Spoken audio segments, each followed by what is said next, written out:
The city of London sat in the early morning fog, the streets damp with dew, and the world not yet awake. There, in a dimly lit study at the heart of Soho, a man labored over parchment and ink. His hair, wild and disheveled, framed a face of deep thought, one that bore the weight of revolution, ambition, and idealism. He was Karl Marx, the intellectual force whose words would ignite fires of change in places he could scarcely imagine.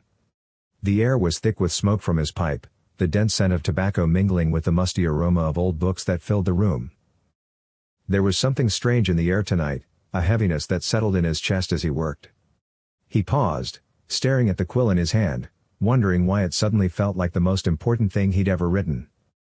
His quill scratched the surface of the paper, the steady rhythm of his thoughts shaping the future of humanity, if only he knew. Marcus, leader of the ChronoTech operatives, crouched in the shadows just outside the study window. Dressed in sleek, black uniforms emblazoned with the ChronoTech insignia, they were ghosts, agents of time. Marcus raised a hand, signaling his team to stand ready. Their mission was clear: eliminate Marx, and in doing so, reshape the world in a way that would align with the quiet ambitions of ChronoTech.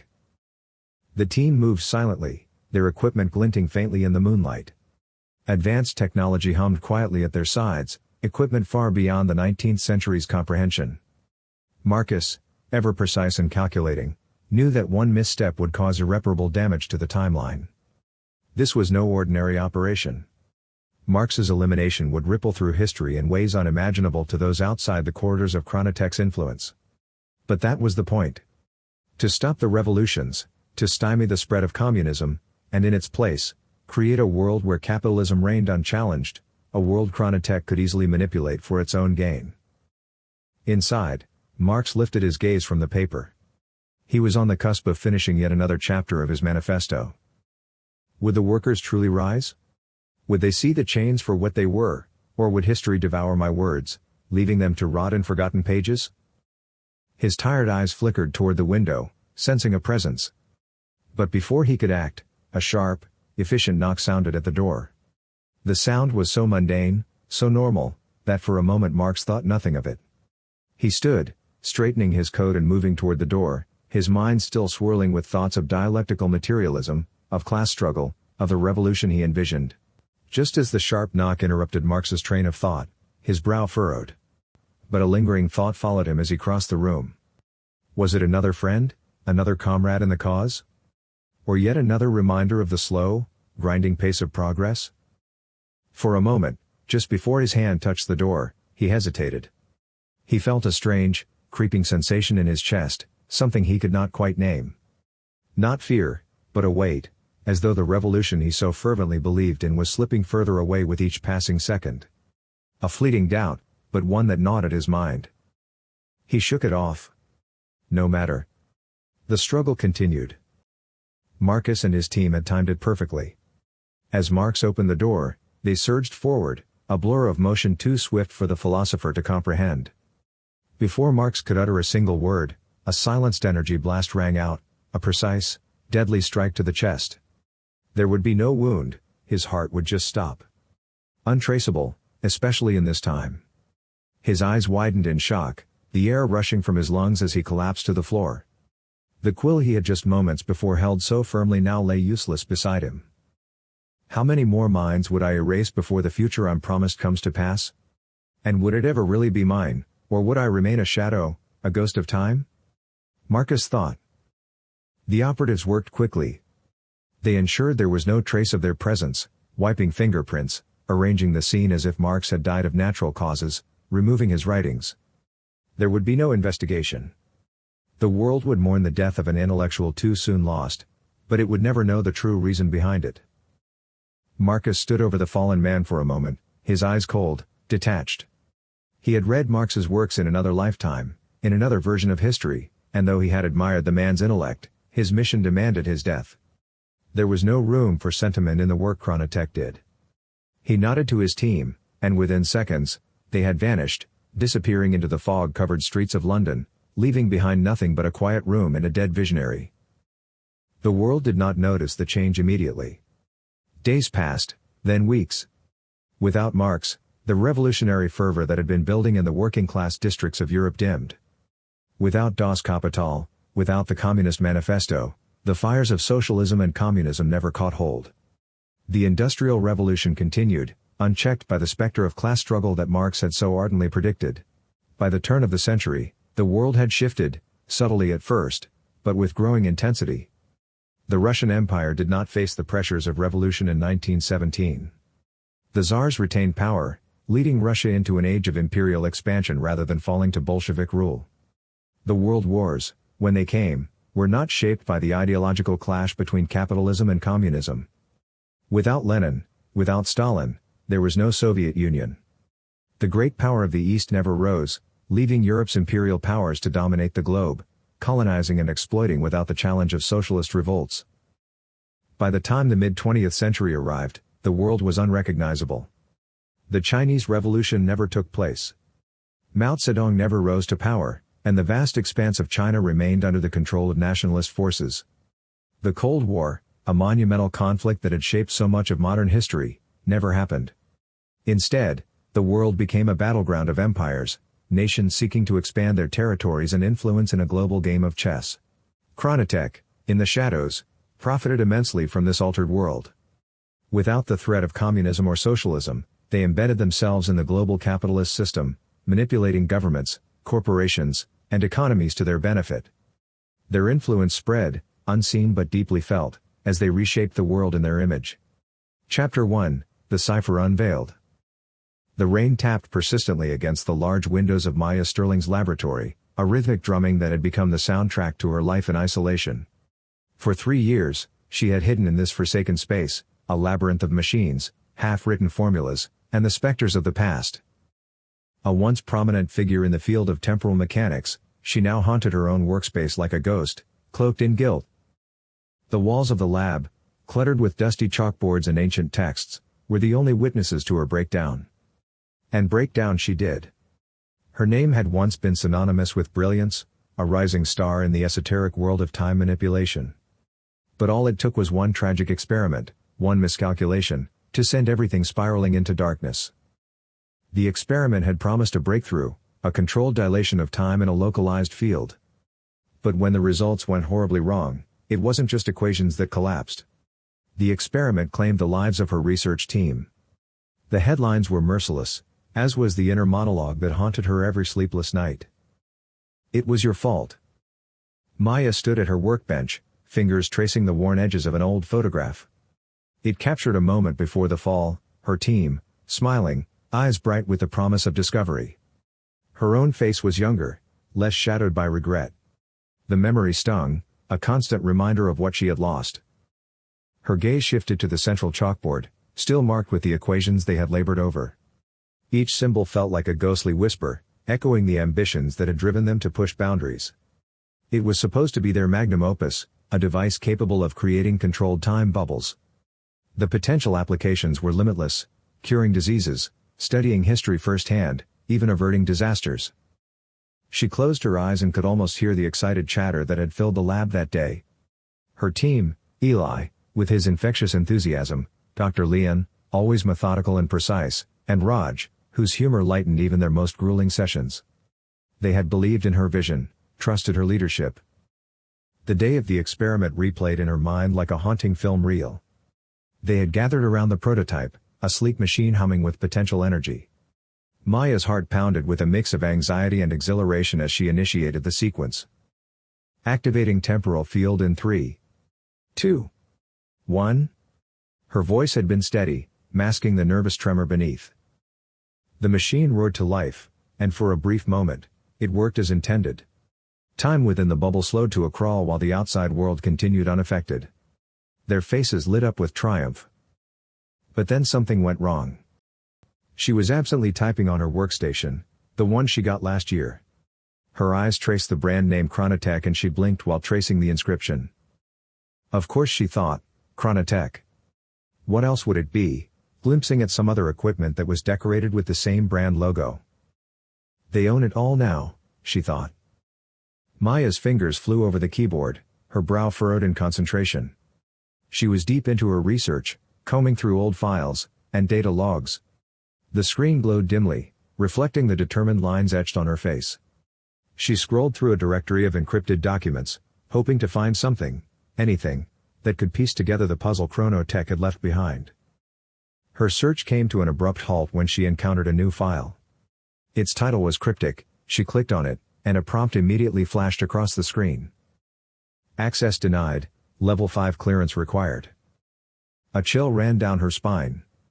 Level 5 clearance was top tier, reserved for only the highest-ranking officials within ChronoTech. Before she could process this information, a short buzz emanated from her workstation, followed by an insistent ringing from her phone. She glanced at the caller ID, ChronoTech Security. Her heart skipped a beat. Picking up the phone with trembling fingers, she pressed it to her ear. "This is Maya Sterling." "Ms. Sterling," a cold voice greeted her on the other end. "This is Agent Carson with ChronoTech Security. We've detected an unauthorized attempt to access restricted files from your workstation." "It was an accident," she blurted out, her mind racing to find a plausible explanation. "I was going through old research logs and must have clicked on it by mistake." "Accident or not," Carson's tone didn't soften, "accessing Level 5 documents without proper clearance is a serious breach." "I understand," Maya replied, trying to keep her voice steady. "It won't happen again." There was a pause on the line, filled only by the faint hum of machinery in the background. Finally, Carson spoke again. "Ensure it doesn't," he said icily. The lab now served as her prison, cluttered with equipment that had once promised endless possibilities. The once gleaming, state-of-the-art tools were now covered in a fine layer of dust. Her only companions were the shadows cast by dim fluorescent lights, flickering occasionally, like forgotten stars in a fading galaxy. Maya sat hunched over her desk, her fingers idly tracing lines of code on her tablet, trying to distract herself from the cacophony of memories. But distraction wasn't enough. She shoved the tablet aside, her eyes narrowing on a thick folder tucked beneath a mountain of disorganized papers. On her desk was something she hadn't noticed before. She wondered how it got there. It looked like a relic from the project that had destroyed her career, sealed, unopened, waiting for her, but she never seen it before. Someone put it there? She pulled the folder free and flipped it open. There was a single document that caught her eye. It was coded. A cipher. Maya's heart began to race as she leaned in closer. Who had left this? And more importantly, why? The cipher was elegant in its complexity, like an ancient lock that had been forgotten by time. But Maya's mind, once dulled by grief, began to spark with a familiar energy. For the first time in years, curiosity eclipsed guilt. She needed to know what this message meant. Hours passed as Maya meticulously worked through the code. With each breakthrough, the cipher revealed another layer of complexity. Whoever had encoded this message had done so with purpose, intelligence, and a keen understanding of temporal mechanics. The symbols, arcane and mathematical in equal measure, drew her deeper into the mystery. Finally, after what felt like a marathon of thought, the cipher unfolded before her, revealing a cryptic message that chilled her to the bone. ChronoTech. The timeline is not secure. History is at risk. She pushed back from her desk, the chair skidding slightly on the lab's worn floor. ChronoTech, the very corporation she had once admired, whose cutting-edge research had driven the entire field forward. They had risen to unprecedented power, controlling the narrative of time and selling the dream of time manipulation to governments, corporations, and the masses. ChronoTech wasn't just a corporation, it was a behemoth, a titan with roots so deep and branches so far-reaching that it seemed to be woven into the very fabric of society. From the moment Maya had first heard of them, they had been synonymous with progress. They had started as a humble research group, a collection of brilliant minds obsessed with the mysteries of time. But over the years, they had grown, absorbing smaller companies and integrating cutting-edge technologies until they became an unstoppable force. Their influence extended beyond mere technological advancements. Politicians courted them for endorsements, and nations sought their favor for economic stability. Their logo, a sleek, silver hourglass, was emblazoned on everything from medical equipment to military hardware.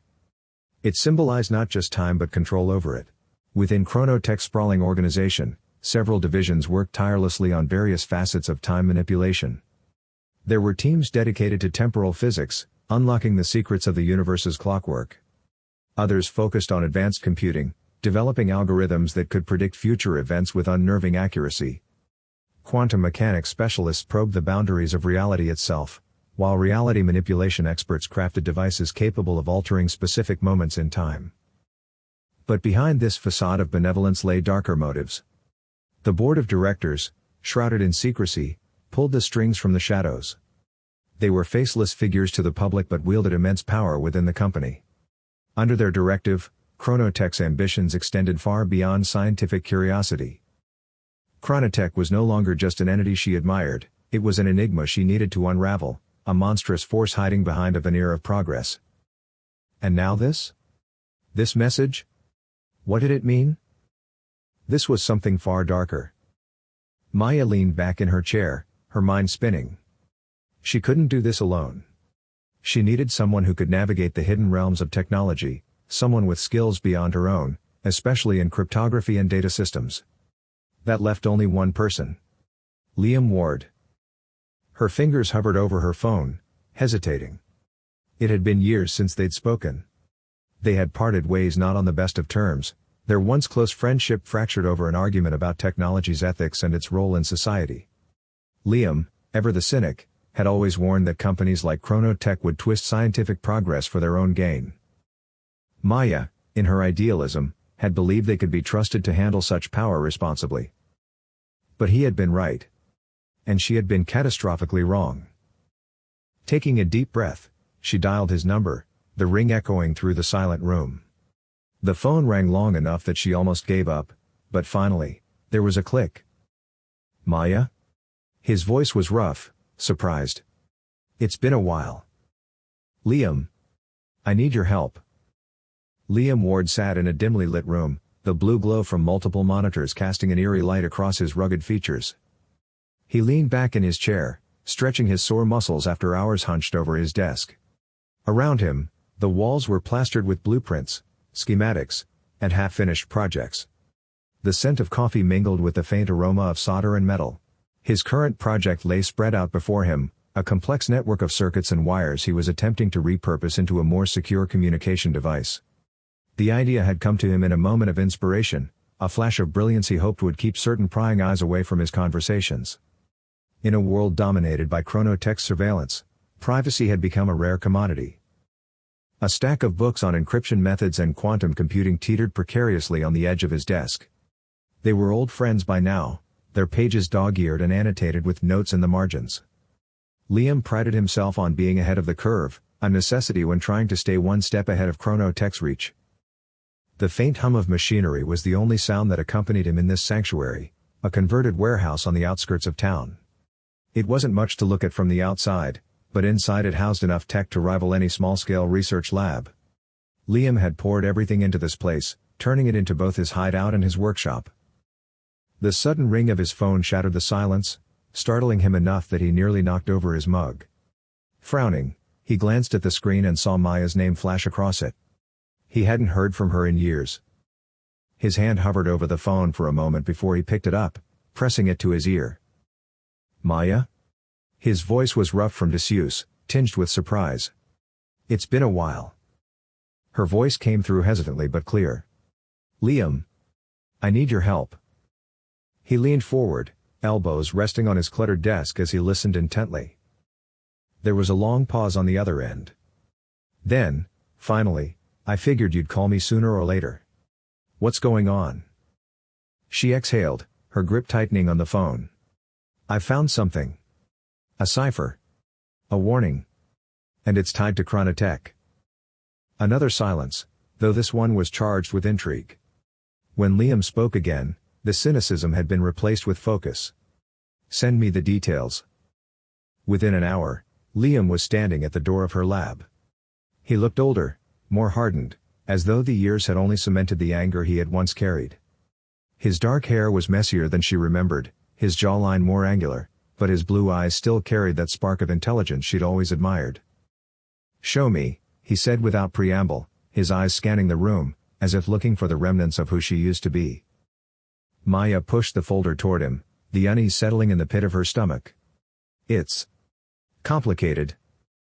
When isn't it? He replied dryly, sitting down beside her. As they worked through the cipher together, an unexpected familiarity blossomed between them. Despite their differences, there was something about the way their minds clicked into place, filling the gaps in each other's thinking. But there was also tension, the unspoken weight of past arguments, regrets, and missed opportunities hanging between them like an invisible thread. "I've been looking into ChronoTech for a while," Liam said, his fingers flying over the keyboard. "They've been manipulating historical data, controlling narratives, and worse, they have access to information that should never see the light of day." Maya's stomach twisted. "What do you mean, worse?" Liam hesitated, then pulled up a file on his laptop, showing her a series of manipulated timelines, events that had been subtly altered by ChronoTech to fit a certain agenda. "These aren't just adjustments. They've been rewriting history. And it's not just data, people have disappeared." Liam's fingers tapped on the keyboard, bringing up a series of grainy images on the screen. This is what they don't want you to see." His voice was barely above a whisper, as if saying it out loud might invite something, to stop them. Maya leaned in closer, her heart pounding. The first image appeared, a bustling street in New York City, filled with signs of protest, banners held high. But something was off. "Wait," she whispered. "Where are the—" Liam sighed, his eyes dark. "The workers, Maya. There are no workers here. ChronoTech eliminated the labor movement before it ever began." The image faded, replaced by a stark, silent factory floor. The machines were running, steam hissing from pistons, but the people were absent, no strikes, no organized walkouts, no defiant speeches echoing through the assembly lines. Instead, businessmen in sharp suits walked confidently through the aisles, untouched by the protests that would have crippled them in another timeline. Maya stared at the screen, her pulse quickening. This wasn't just theoretical. This was real, and far more dangerous than she had imagined. Liam's eyes hardened, his gaze locking onto hers. "We expose them. But first, we need to understand the full scope of what they're doing." For the first time in years, Maya felt something spark inside her, hope, perhaps, but also fear. Fear of what they might uncover, fear of what they might lose. But most of all, fear of the truth that lay hidden in the folds of time itself. Chapter 2. The Unfolding Truth.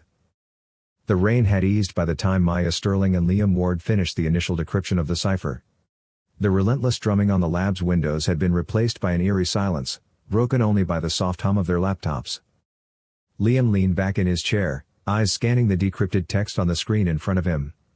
"It's more than just tampered data. They've been erasing people, Maya. Entire historical events wiped clean, replaced with a narrative that fits their agenda." She had known ChronoTech held immense power, but this was something darker. It wasn't just about bending time for scientific exploration or profit, it was about controlling history itself. How could they do this? How could they erase people like they never existed? Liam turned to her, his expression serious. "They have the technology, the resources, and, most importantly, the motive. Whoever controls time controls reality. And if ChronoTech can alter key historical events, they can control everything: governments, economies, entire civilizations." The weight of his words settled over the room like a suffocating blanket. Maya's mind raced, each thought colliding with the next.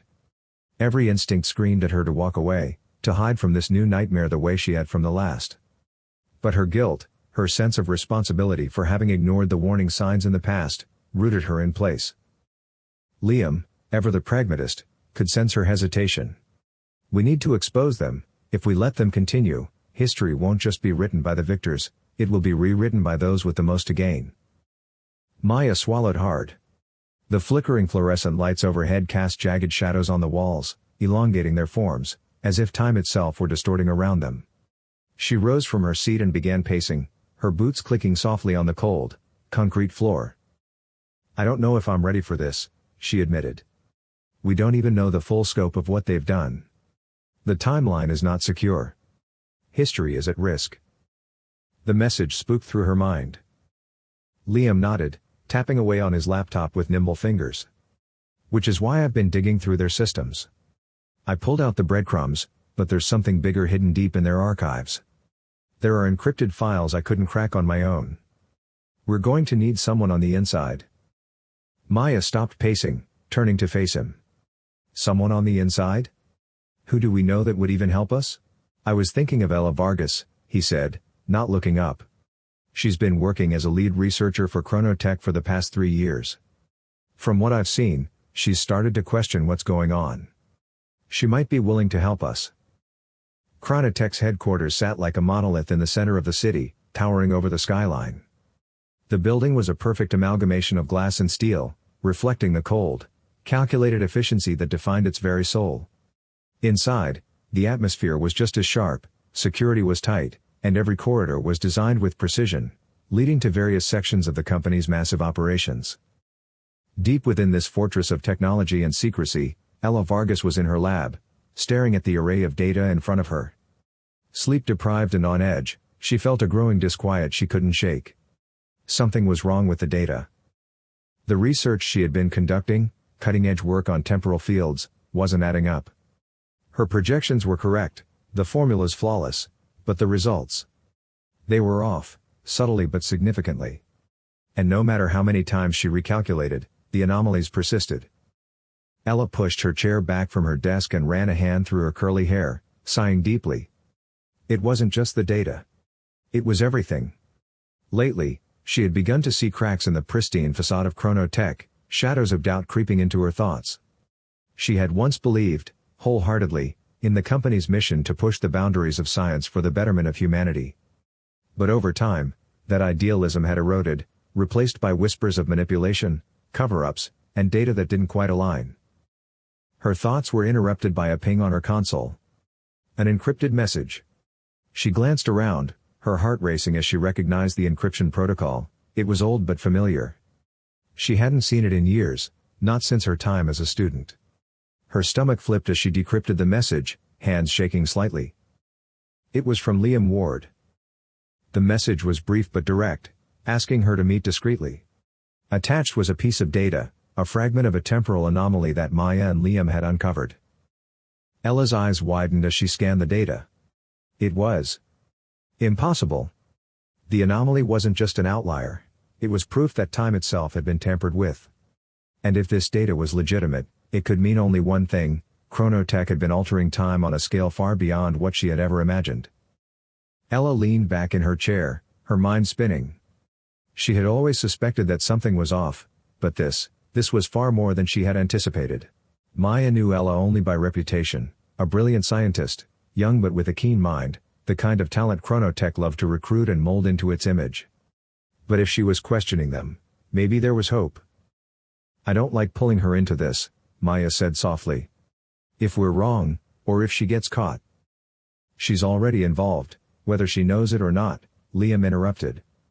ChronoTech's been using her research to fine-tune their manipulations. She's deep in it. We just need to give her a reason to jump ship. Maya nodded, though the knot in her stomach remained. She knew better than most the consequences of being in too deep. They spent the next few hours working through the decrypted data and piecing together the puzzle that ChronoTech had created. It was a twisted web of altered events, each thread leading to a different outcome that benefited the corporation in some way. Wars that should have been lost were won. Economic collapses that should have devastated nations were averted with the flick of a temporal lever. The idea that these shifts in time were engineered by a company more interested in its profit margins than the preservation of history made Maya's skin crawl. How many lives had been altered, erased, or rewritten? Finally, as the first light of dawn began to creep through the lab's windows, they had enough information to make their next move. As if on cue, a notification pinged on Liam's screen. He opened the message, his eyes widening slightly. It's from Ella, he said, turning the laptop so Maya could see. She wants to meet. The message was brief and encoded, but its meaning was clear. Ella Vargas was ready to talk. 2 days later, Maya and Liam found themselves in a dimly lit corner of a bustling coffee shop. The aroma of freshly ground beans filled the air, providing a thin veil of normalcy to their clandestine meeting. As Maya glanced around the dimly lit cafe, her eyes landed on a large digital clock, prominently displayed above the doorway. Its red numbers counted down with mechanical precision: 2 hours, 45 minutes, 30 seconds until curfew. The patrons sipped their coffee, pretending not to notice, but there had been a palpable shift in the room as the countdown continued, a silent reminder that their movements were constantly restricted. The atmosphere had grown heavier, the conversations quieter, with eyes occasionally flicking toward the security cameras hanging from the ceiling, their lenses sweeping the room methodically. Maya and Liam waited in a cafe several blocks away from ChronoTech's headquarters, their eyes scanning the door. The tension between them had eased slightly as the night wore on, replaced by the growing realization that they were in this together, whether they liked it or not. The door swung open, and there she was, Ella Vargas, looking as though she hadn't slept in days. She spotted them immediately and made her way over, her eyes flashing with curiosity and something else, fear. "You'd better have something worth risking my career over," Ella said, sitting down across from them. Maya slid the encrypted data toward her. "You have no idea how deep this goes." Ella glanced at the data, then at Maya and Liam. "Tell me everything." Maya shifted uncomfortably in her seat, the oppressive weight of surveillance pressing down on her. She turned back to Liam, who was watching her with an intensity that seemed to match the suffocating tension in the air. Above the cafe's exit, a poster declared, "Report suspicious activity, ChronoTech protects you." The bold lettering echoed the propaganda on the television, urging citizens to act as informants, to do their part for public safety. "Dr. Sterling, Mr. Ward," Ella said in a low voice, her words clipped and precise. "I hope you understand the risk I'm taking by meeting you here." Maya nodded, studying the woman before her. Ella's reputation preceded her, brilliant, methodical, and now, it seemed, conflicted about her work at ChronoTech. "We appreciate it," Maya replied. "We wouldn't have reached out if we didn't think it was absolutely necessary." Ella's fingers drummed a nervous rhythm on the table. "I've seen things at ChronoTech. Experiments that go beyond ethical boundaries. They're not just studying time anymore." Ella's eyes darted nervously toward the television playing the constant stream of ChronoTech propaganda. The screen showed an idyllic image of a bustling city, perfectly synchronized citizens going about their day with, "Stay productive." "What do you mean?" Maya's voice was a whisper, though the fear and confusion were clear. "They took out key historical figures. Marx, for one. That's why you're seeing all this." He gestured toward the countdown clock and the ever-watching cameras. Without him, there was no communist movement, no workers' rights revolutions. All this unchecked capitalism? It's because they made sure those movements never took root. Ella frowned, her fingers nervously tracing the rim of her cup. "But how? How could they just rewrite history like that?" "ChronoTech found a way," Liam responded, his voice tight with anger. "They've been sending teams back, erasing people who would have changed the course of history. The labor movements, the revolutions that fought for freedom, for equality? They never happened. Instead, ChronoTech built this world. A world they can control." Maya shook her head slowly, disbelief written across her face. "So? All of this, the curfews, the cameras, the enforcers. It's because they erased the resistance?" And so, in the dim light of that quiet cafe, the three of them laid out the beginnings of a plan that would either expose the greatest conspiracy the world had ever known, or destroy them all in the process. Chapter 3, The Heart of the Machine. The cafe was quiet, the murmur of conversation fading into the background as Maya Sterling, Liam Ward, and Ella Vargas huddled over their encrypted devices. The weight of the evening sunlight did little to lift the tension that had settled between them. Outside, the city moved on, unaware of the dark secret brewing in its heart, hidden deep within ChronoTech's sprawling empire. Ella, her fingers deftly sliding across the touchpad of her laptop, was deep in concentration. Her face, pale and exhausted, showed the strain of the secrets she had begun to uncover.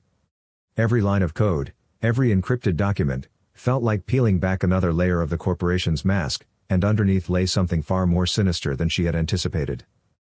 "They're changing entire historical events," Ella whispered, almost to herself, as she sifted through yet another altered timeline. "This isn't just minor tweaks to data. They're rewriting outcomes, entire wars, elections, even the rise and fall of entire regimes." Maya leaned in closer, her breath catching. Each new revelation felt like a punch to the gut. Liam folded his arms across his chest, his jaw clenched. So, ChronoTech can manipulate the world's past without anyone realizing it. They can control history itself. Ella nodded, but her eyes didn't leave the screen. They've created a monopoly on time. A heavy silence settled over the table. Maya felt the weight of it pressing down on her chest, constricting her breath. This was bigger than anything she had imagined. Her mind, once trained to explore the possibilities of time as a theoretical playground, now recoiled at the enormity of what they were facing. This wasn't about discovery anymore, it was about control. They've gone too far, Liam muttered, breaking the silence. This isn't just unethical. This is dangerous. It's not about rewriting events, it's about rewriting the world to suit their agenda. The ripple effects alone could be catastrophic. Maya glanced up at him, his eyes now burning with a mix of anger and resolve.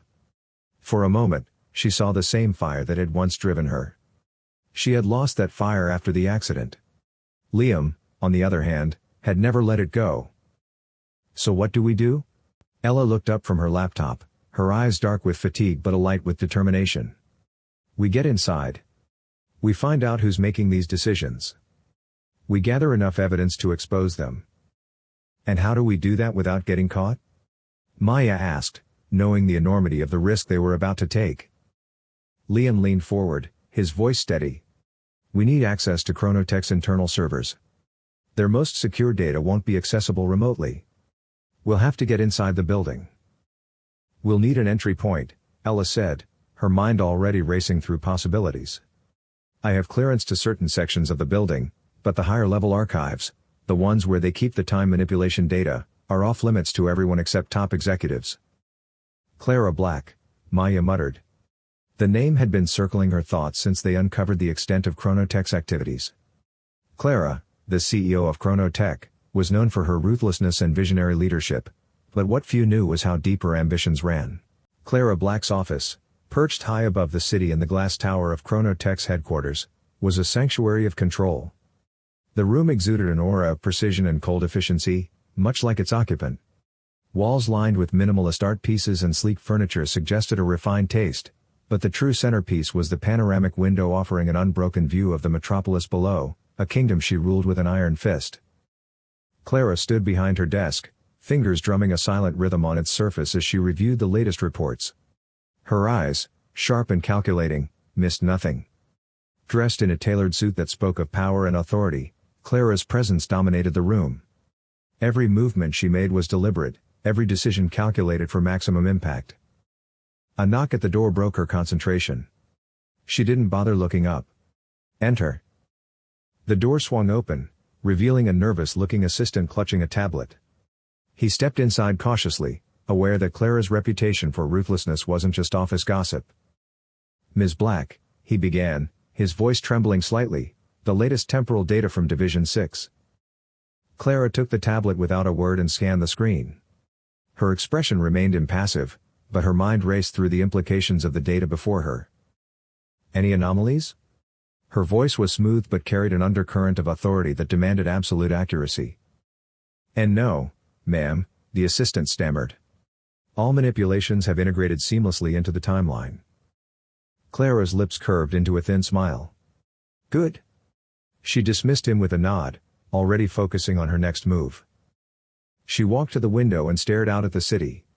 Each building, each street below was a testament to her influence. ChronoTech wasn't just a company, it was an empire built on bending time to her will. The power to alter history, to shape reality itself, that was what drove her.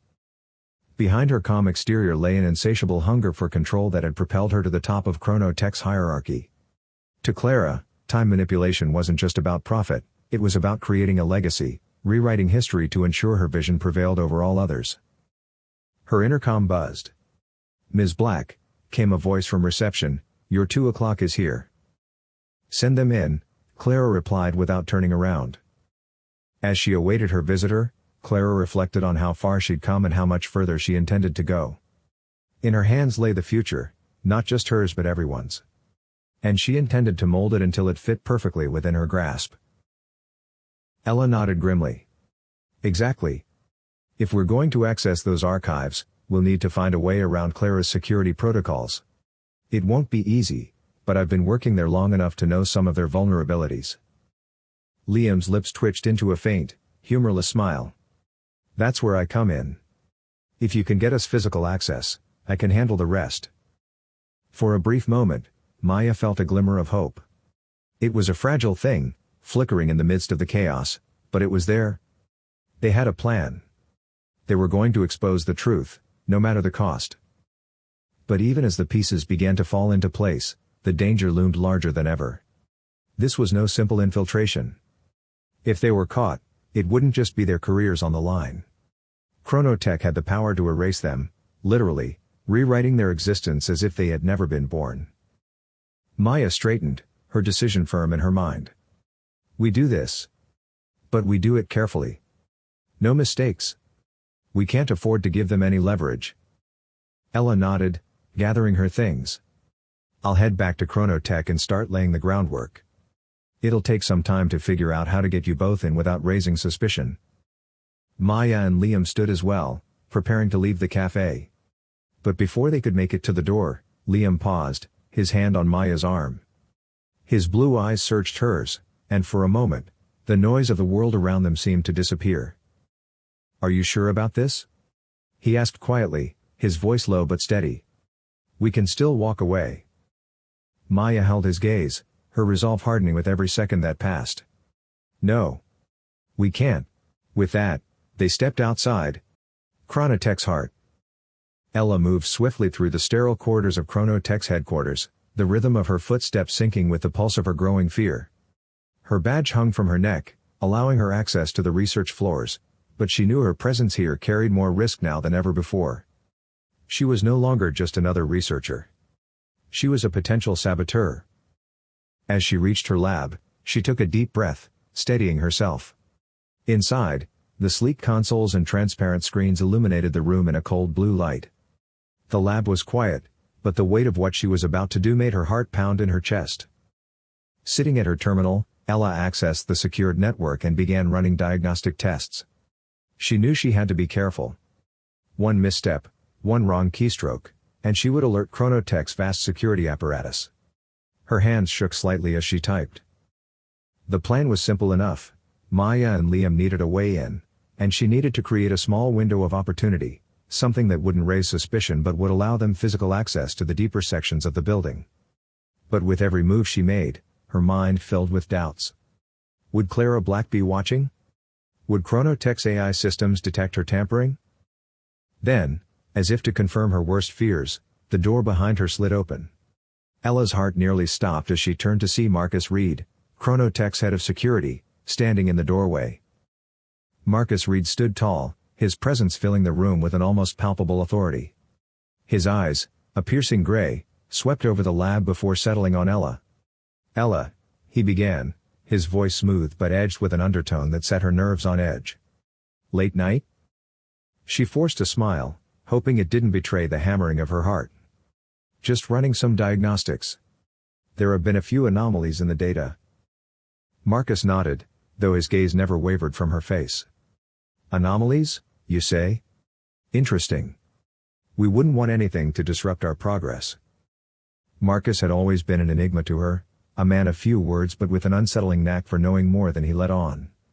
His reputation within ChronoTech was one of efficiency and ruthlessness. Employees whispered about his methods when they thought no one could hear.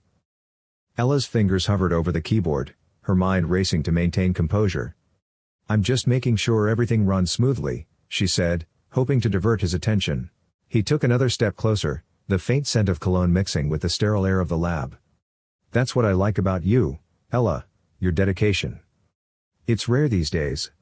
Marcus came closer still and ran his fingers through her hair. His touch was cold, mechanical, sending a shiver down Ella's spine. She fought to keep her expression neutral, but the tension in her muscles betrayed her unease.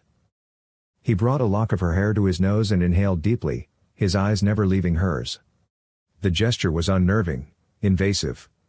Ella felt her breath hitch as she struggled to maintain her composure. Then, just as suddenly, Marcus recoiled. His face twisted into a brief expression of disgust before smoothing back into its usual mask of control. We are glad you are so dedicated, Ella, he said, his voice flat but laden with unspoken threats. His hand dropped back to his side as if nothing had happened. Ella's mind raced, searching for any sign that he suspected her true intentions.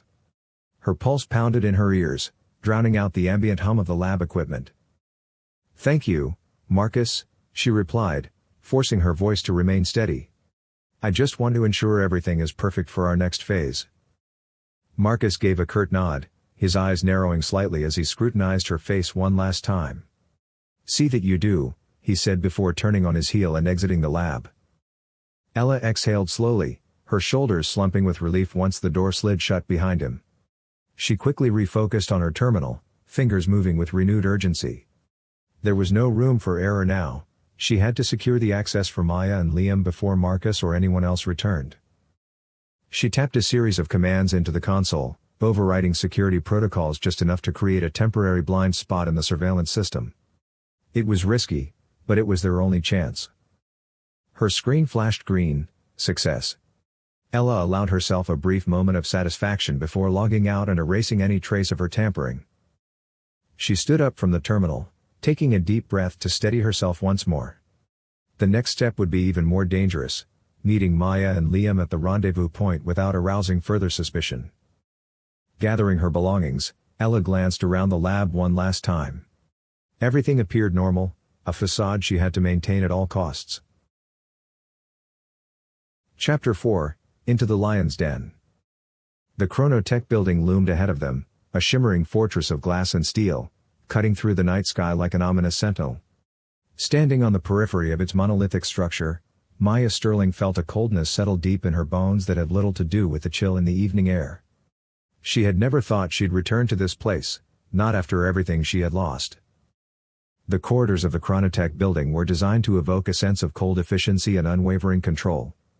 The walls, a sleek combination of metallic panels and reinforced glass, stretched out in endless, straight lines, bathed in artificial light that seemed to strip away any semblance of warmth.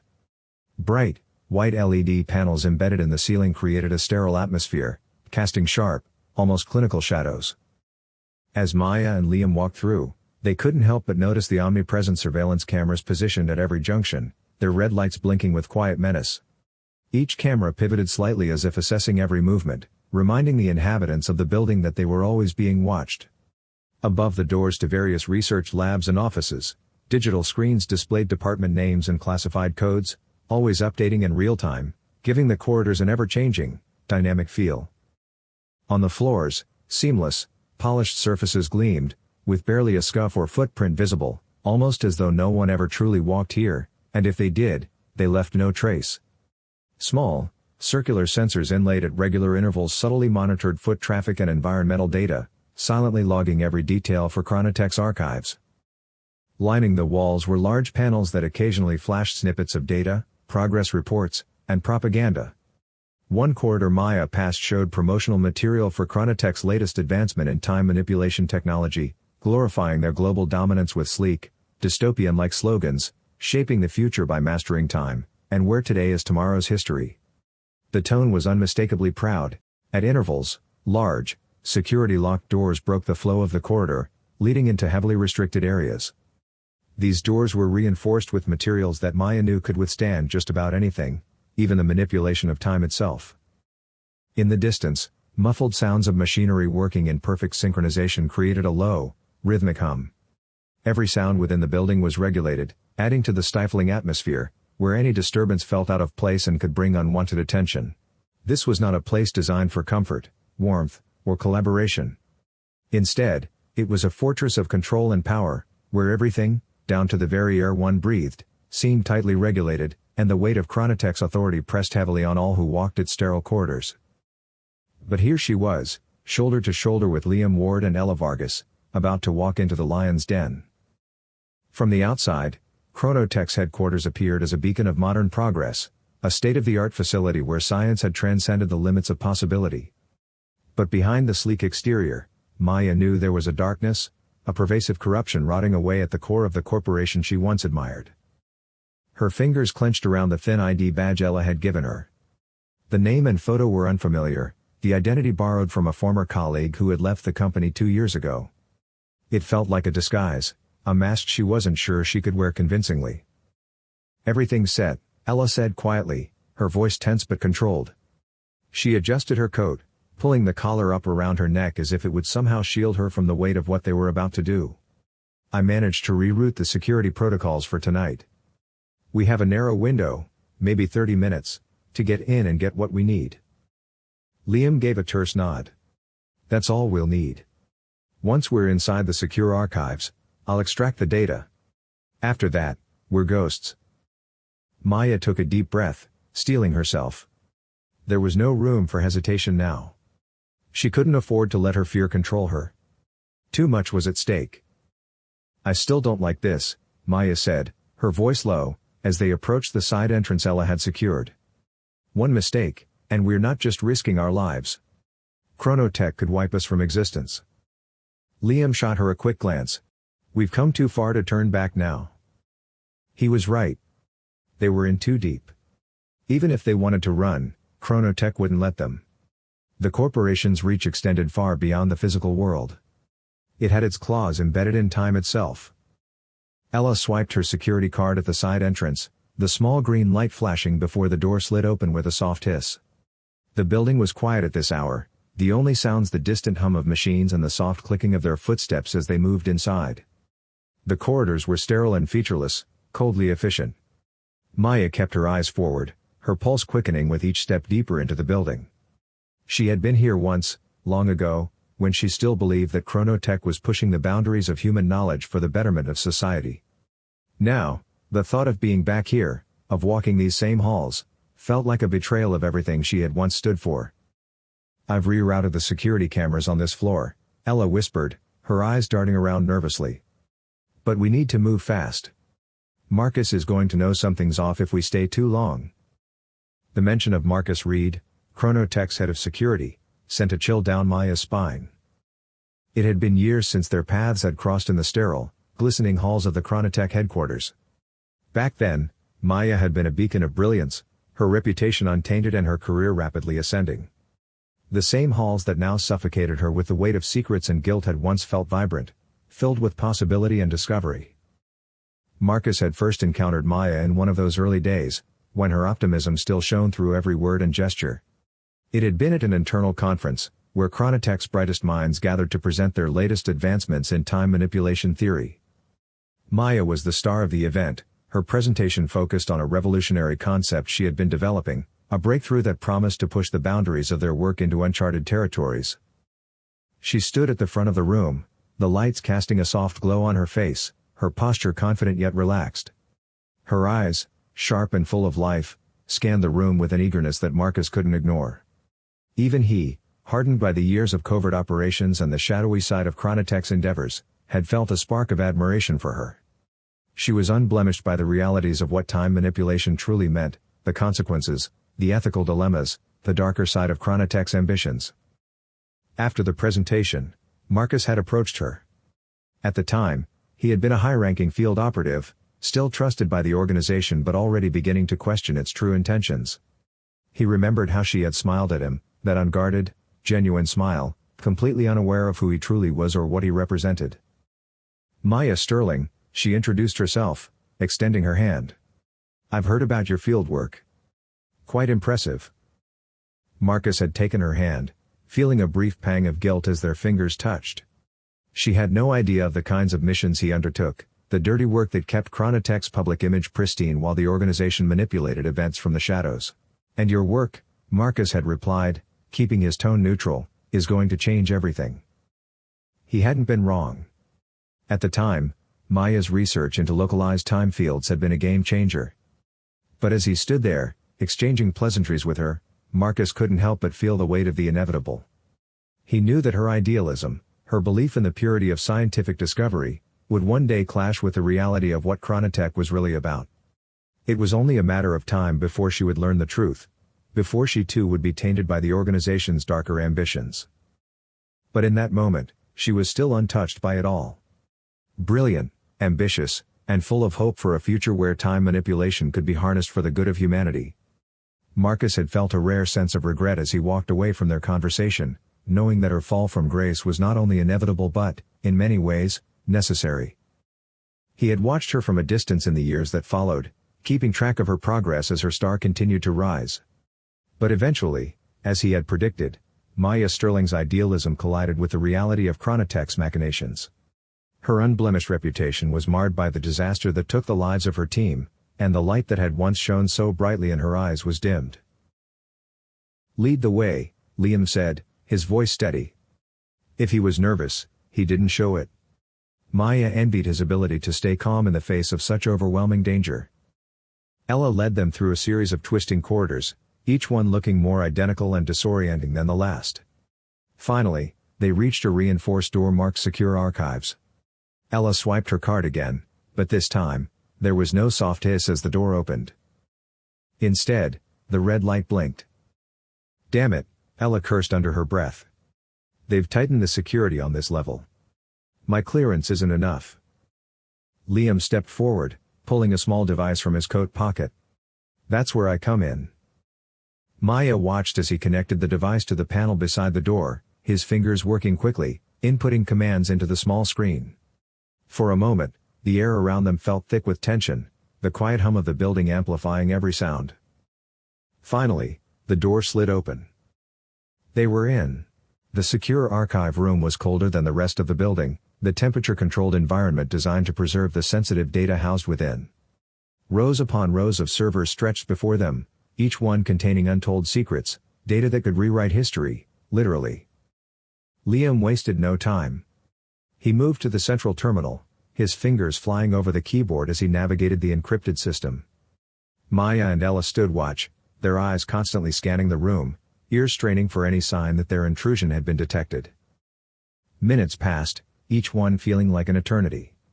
Sweat beaded on Maya's forehead, her heart pounding in her chest. She couldn't help but think about all the things that could go wrong, the security system catching on, Marcus Reed discovering the breach, or worse, ChronoTech's AI system detecting their presence. "Got it," Liam said, his voice cutting through the tension. "I'm pulling the files now. Give me a few more seconds."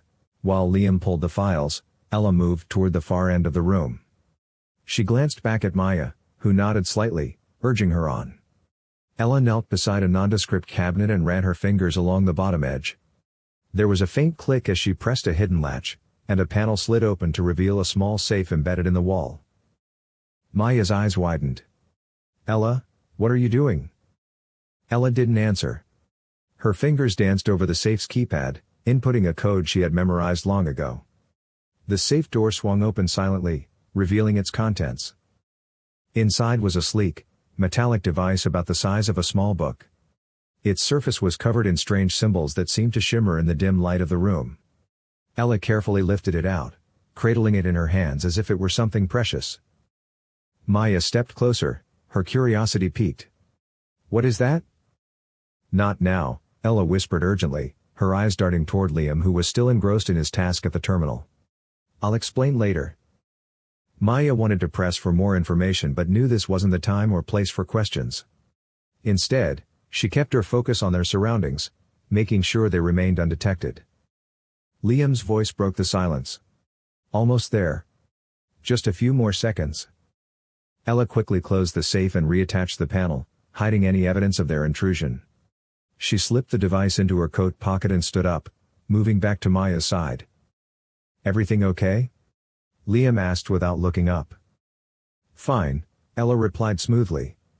"Just checking something." The tension in the room was palpable as they waited for Liam to finish.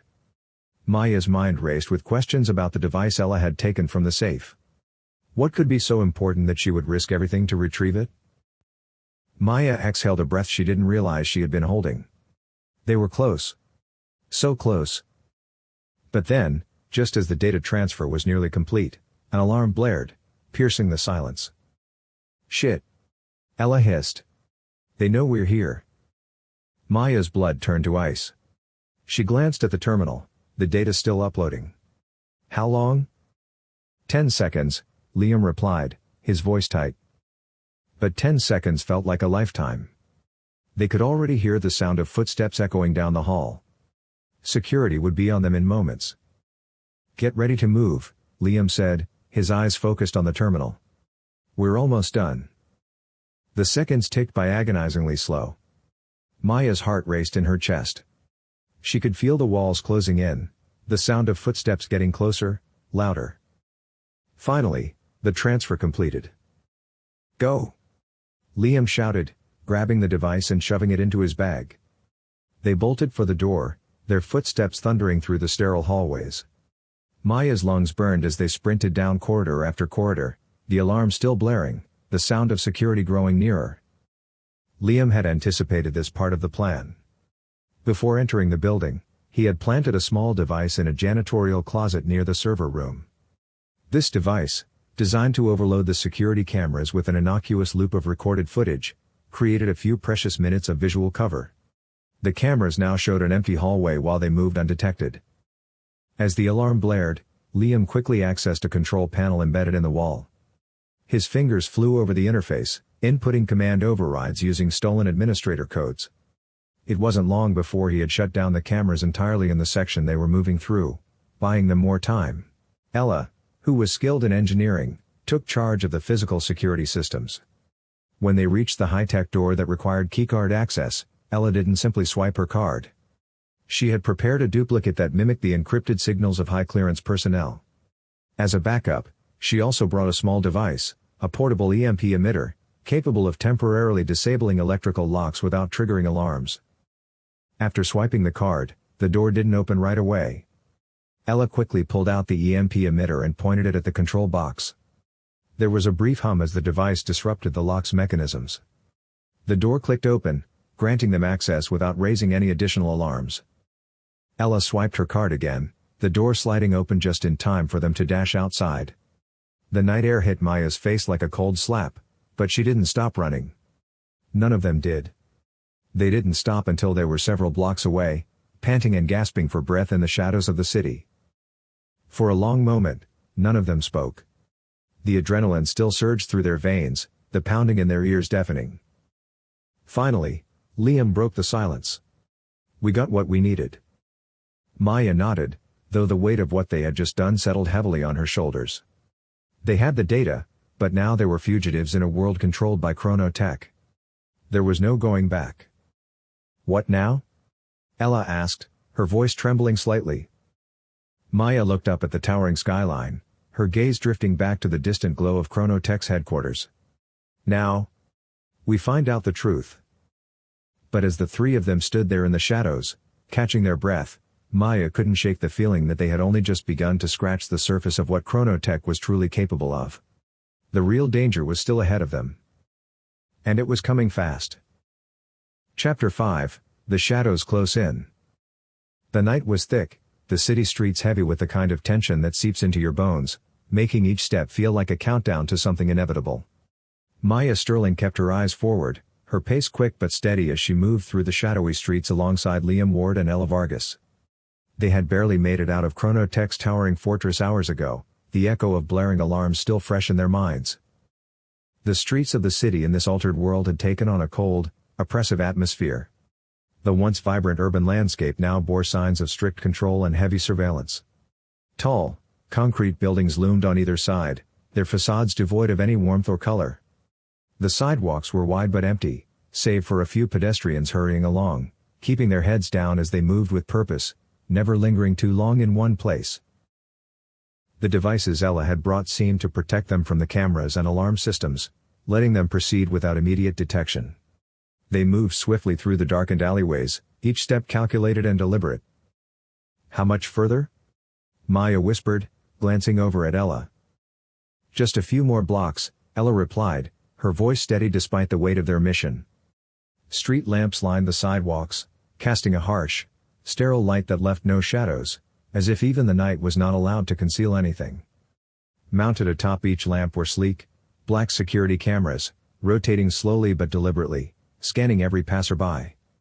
The presence of these devices was inescapable, they were positioned at every corner, in every alley, ensuring that no movement went unnoticed. Billboards and digital screens adorned the sides of buildings, but they no longer advertised products or services. Instead, they displayed government-sanctioned messages and propaganda from ChronoTech, reminding citizens of the importance of order and compliance. Phrases like progress through control and a secure future for all flashed on the screens, accompanied by sleek visuals of a utopian society that contrasted sharply with the gray, lifeless streets. In the distance, towering structures with the ChronoTech logo dominated the skyline, their glassy surfaces reflecting the cold blue of the sky. A large digital clock was visible on one of these buildings, counting down to curfew, a daily reminder that time itself was a commodity controlled by the corporation. The occasional hum of drones could be heard overhead, flying low to monitor the streets, their sensors scanning for any sign of dissent or unlawful behavior. Beneath the watchful eye of these machines, the few people on the streets moved with a sense of urgency, knowing that every second spent outside was another moment under scrutiny. The air was thick with tension, as though the city itself was holding its breath, waiting for something to happen. The streets, though meticulously maintained and orderly, felt devoid of life, as if the very soul of the city had been drained away by the ever-present surveillance and control of ChronoTech. But now, as the initial adrenaline faded, a darker realization crept in: they weren't safe. Not here, not anywhere. ChronoTech had unleashed its fury, and the hunt was on. Liam had insisted they move on foot, weaving through alleyways and backstreets, avoiding the surveillance systems that undoubtedly mapped every inch of the city. Maya's heart pounded in her chest. They had the data, yes. But they also had ChronoTech's attention. And that was far more dangerous. Liam walked a few paces ahead, his eyes constantly scanning the streets around them. His movements were sharp, deliberate, like a predator always ready for the next strike. Maya couldn't help but feel a pull toward him, even now. There was a steadiness in him that she had once admired and feared in equal measure. And now, she found herself relying on that steadiness to navigate the chaos they had thrown themselves into. Ella followed closely behind, her breaths shallow and quick. Maya could see the strain on her face, the way her hands shook as she clutched the small, encrypted drive that held the evidence they had risked everything for. Ella had known the risks, but it was only now, after they had crossed the threshold, that the weight of their actions seemed to be settling in for her. "Do you think they know where we are?" Liam didn't break stride. "They know we're in the city. But they don't know exactly where. Not yet."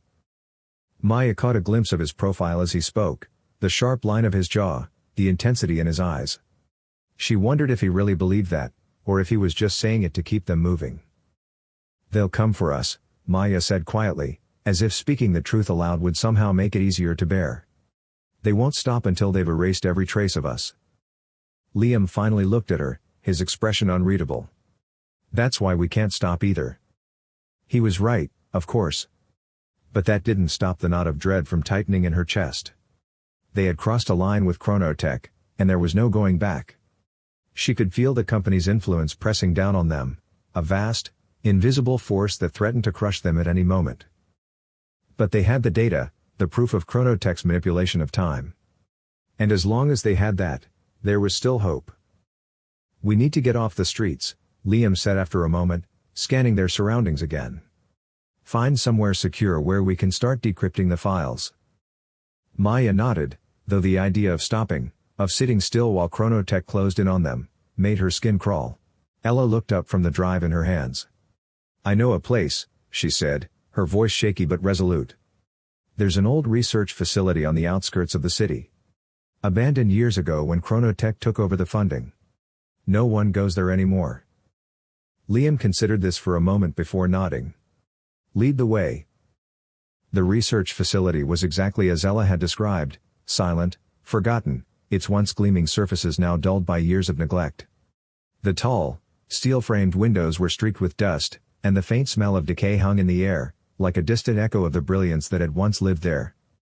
Maya ran her hand along the cold surface of one of the old laboratory tables, a sense of nostalgia mingling with unease. She had worked in places like this once, back when she still believed in the purity of scientific discovery. Before everything had fallen apart. "We should be safe here for a while," Ella said as they moved deeper into the facility. "It's off the grid, no active security systems, and it's outside the usual surveillance range." "Good," Liam muttered. "But we can't stay long. We need to decrypt the files and figure out our next move." Maya sat down at one of the old terminals, her fingers hovering over the keyboard for a moment before she began working. The room was cold, the silence oppressive. She could feel the weight of what they were about to uncover pressing down on her. As the first lines of data appeared on the screen, Maya's breath caught in her throat. The files were vast, intricate, tangled webs of altered timelines, each one linked to a specific event in history that ChronoTech had manipulated. Wars that had been won or lost, elections that had swung in unexpected directions, economies that had crumbled or soared. It was all there, laid out in precise detail.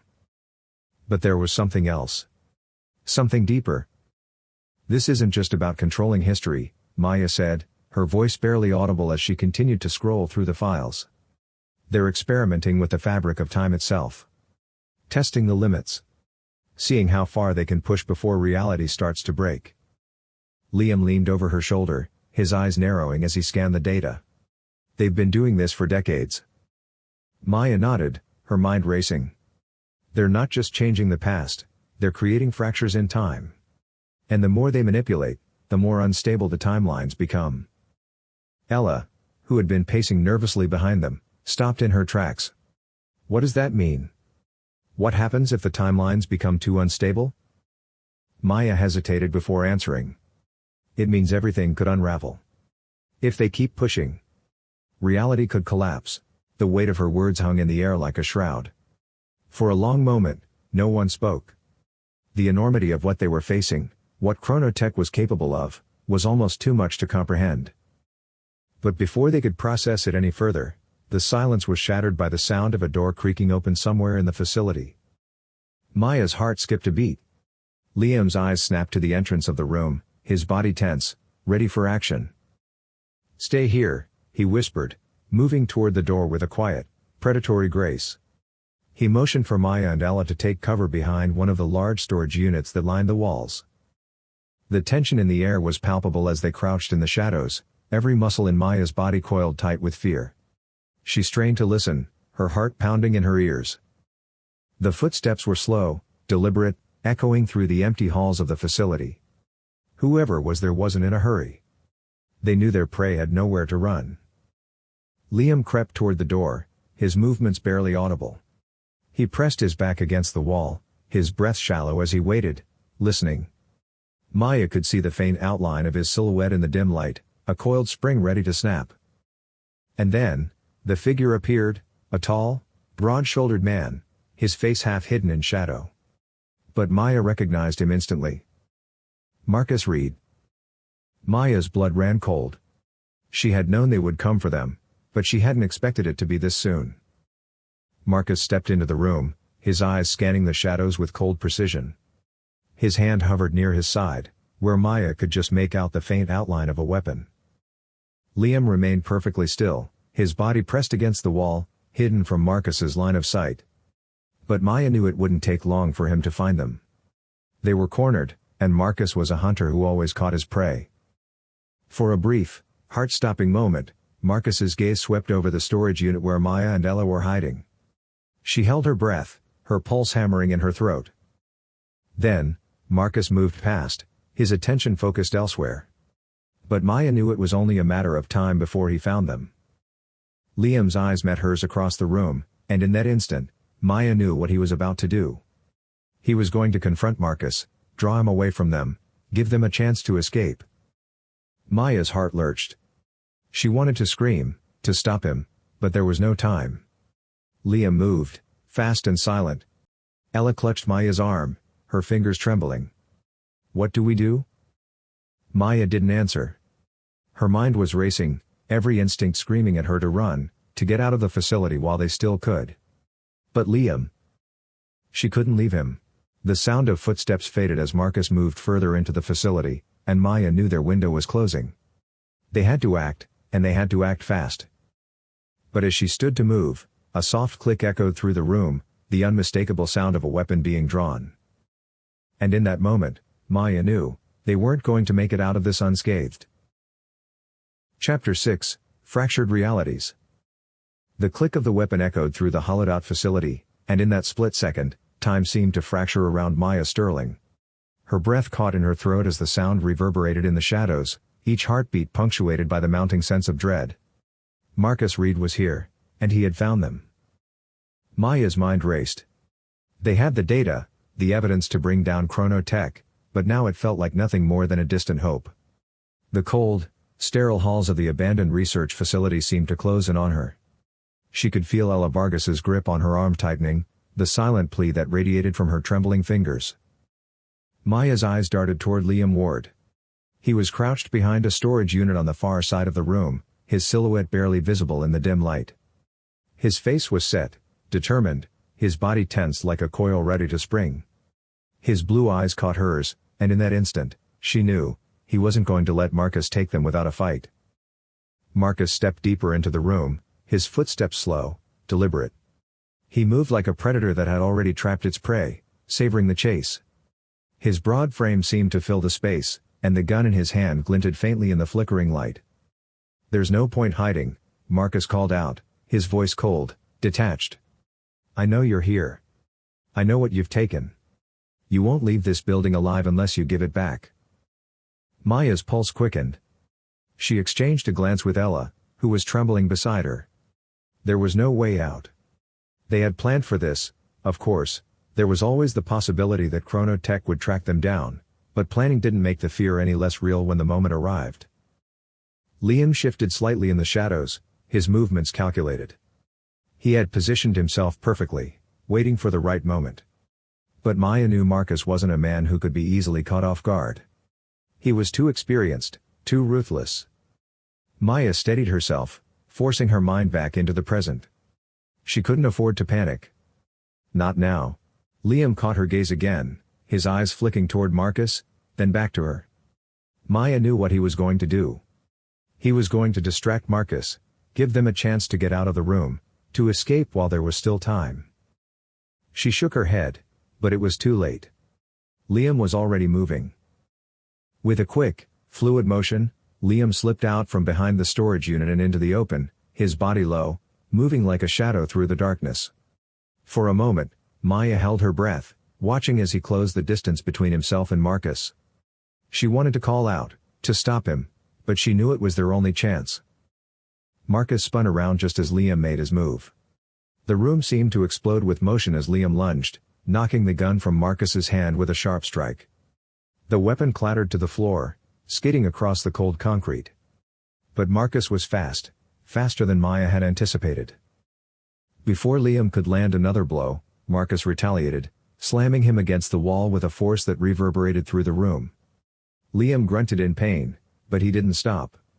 He pushed back, landing a punch that staggered Marcus for only a moment. "Go!" Liam shouted, his voice hoarse, desperate. Maya didn't need to be told twice. She grabbed Ella's arm and pulled her toward the exit.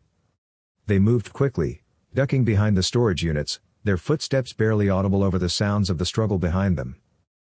As they reached the doorway, Maya hesitated, her eyes flicking back to Liam. He was still grappling with Marcus, both men locked in a brutal fight. Liam was fast, but Marcus was stronger, and Maya knew he couldn't hold him off for long.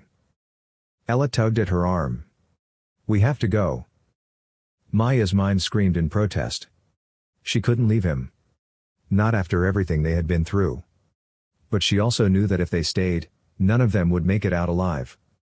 With a heavy heart, Maya turned and fled, pulling Ella with her as they sprinted down the long, empty corridors of the facility. The sound of their footsteps echoed in the stillness. As they reached the exit, Maya's heart pounded in her chest. They had the data. They had the truth. But they had left Liam behind. Outside, the night air hit Maya like a slap in the face. It was cold, sharp, but it was real, something solid in a world that felt like it was unraveling at the seams. She gasped for breath, her lungs burning as she and Ella stumbled into the alleyway behind the facility. But they weren't safe yet. Not by a long shot. Ella was shaking, her eyes wide with fear. "What do we do now? We can't leave him." Maya swallowed hard, her mind racing. She didn't have an answer. They couldn't leave Liam, but they couldn't go back, either. Marcus was too dangerous, too well trained. If they confronted him head-on, they wouldn't stand a chance. But they couldn't just run. Maya's thoughts were interrupted by the sound of a sharp crack, like a gunshot, echoing from inside the building. Her heart lurched, her breath catching in her throat. "No," she whispered, her mind refusing to accept what she knew in her gut had just happened. Ella's eyes filled with panic. We have to go back. Maya stood frozen, her mind a whirlwind of emotions. She couldn't think. She couldn't move. Before she could respond, the door behind them swung open with a loud, metallic creak. Maya spun around, her heart hammering in her chest. For a brief, terrible moment, she expected to see Marcus standing there, gun in hand, ready to finish them off. But it wasn't Marcus. It was Liam. They ran down the alleyways, the narrow streets of the city casting long shadows as the street lamps flickered above them. Their hurried breaths echoed in the otherwise silent city, as if the world itself was holding its breath. Every street corner, every blind turn, could be a trap. They all knew that. The sound of distant sirens faded in and out, but the trio didn't dare stop to listen for whether they were getting closer. The thudding of their hearts drowned out almost everything else. As they darted through an empty park, they passed benches covered in layers of grime, abandoned relics of a time when people used to sit and relax under the stars without fear of a curfew. Now, the night belonged to ChronoTech. Their drones and patrols ruled the streets, and anyone found wandering after the curfew was as good as caught. Maya led the way, her legs burning from exertion, but her mind was sharper than ever. Every block they passed felt like an extra beat of freedom in her chest. Behind her, Liam's footsteps thudded heavily as he kept pace, his bag bouncing against his back with the stolen device nestled inside. And just a few paces behind, Ella kept up, her face a mask of determination, though her breathing had grown ragged. They rounded another corner, but the moment Maya's foot hit the pavement, she froze. She held up a hand to stop Liam and Ella just as they turned into the next street. A drone hovered silently overhead, its blue light scanning the pavement below. Its camera swiveled toward the trio, mechanical eyes zooming in. The unmistakable whir of its motors filled the air as it began descending toward them. Back! Back! Maya hissed, pushing Liam toward the side of the street. They huddled behind a pile of discarded crates, their bodies squeezed tightly into the shadows. The drone's light swept past them. It hovered for a few seconds longer, almost as if it could sense their presence. Maya held her breath, willing herself to stay still. Liam's hand brushed hers as he shifted in the cramped space, and for a brief moment, their eyes met. He gave her a look of reassurance, though she could see the same tension in his features that she felt in her gut.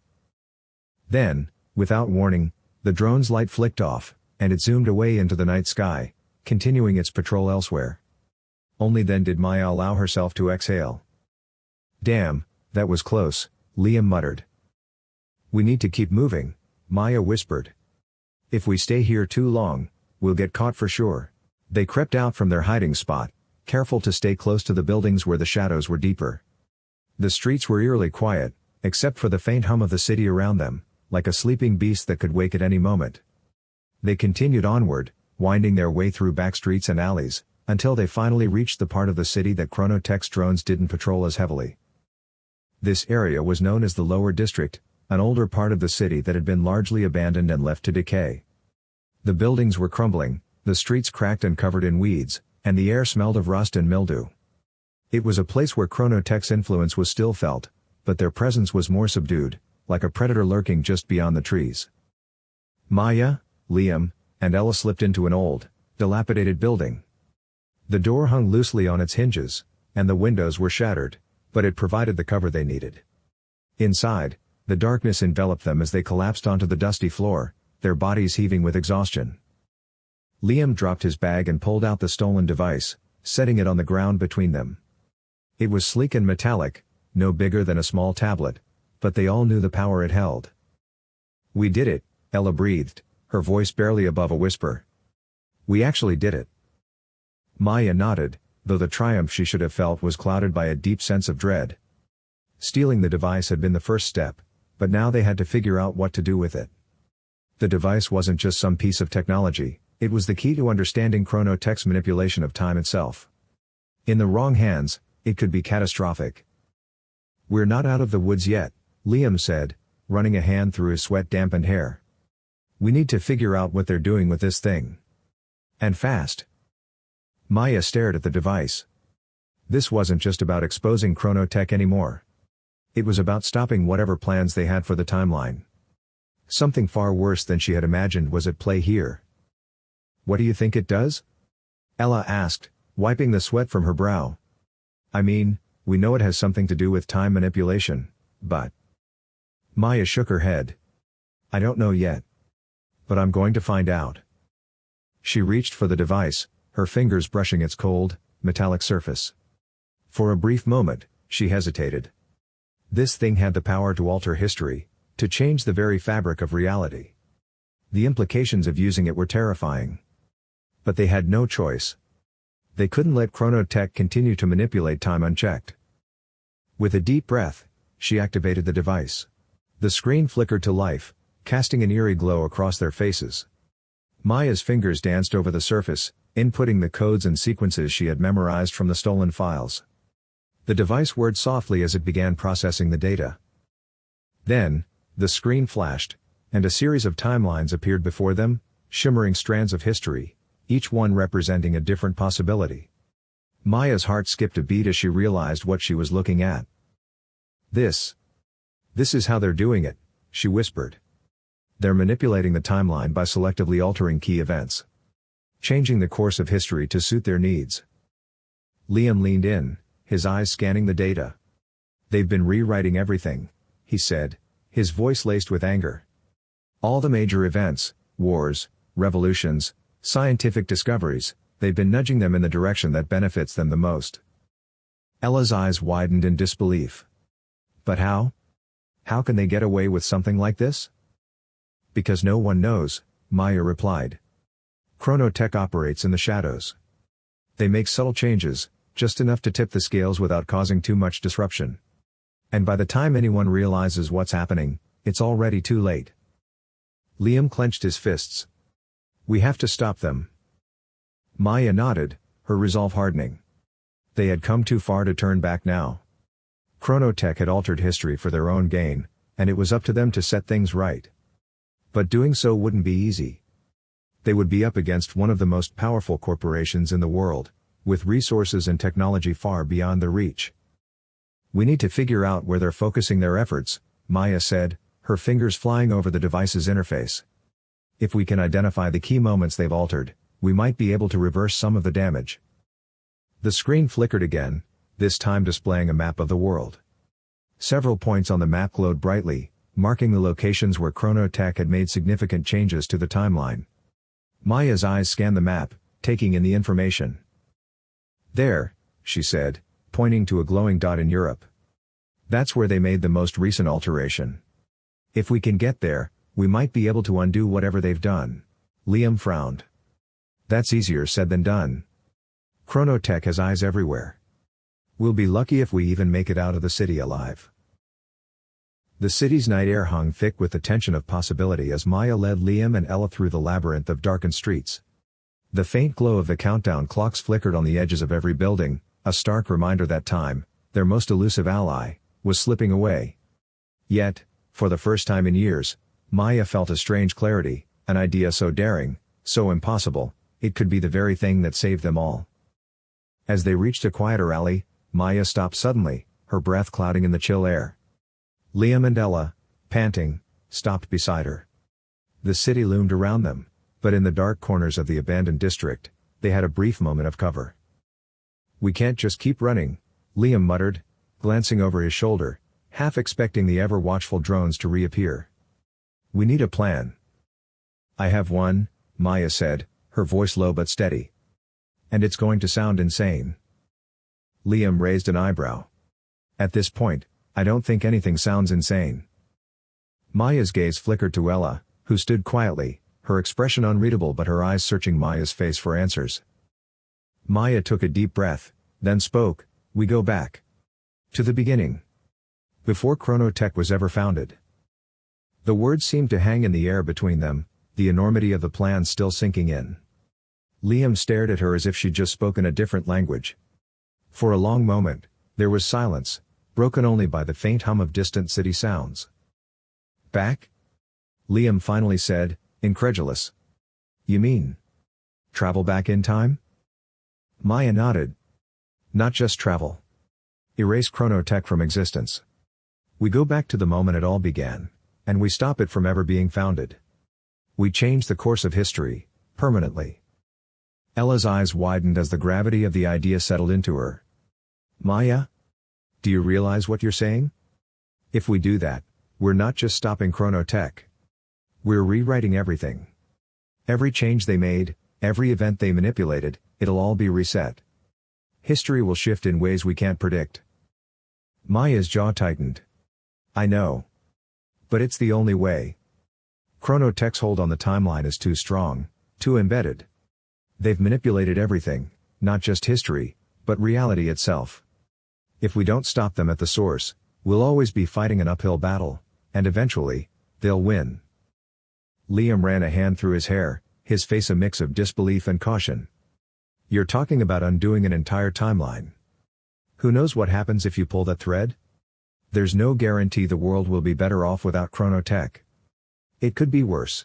Maya stepped closer, her eyes burning with conviction. Liam, think about it.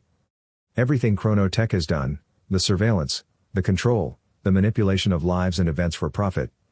They've turned time itself into a weapon. If we don't stop them now, they'll keep doing it. They'll control the future. We can't let that happen. Liam hesitated, weighing her words carefully.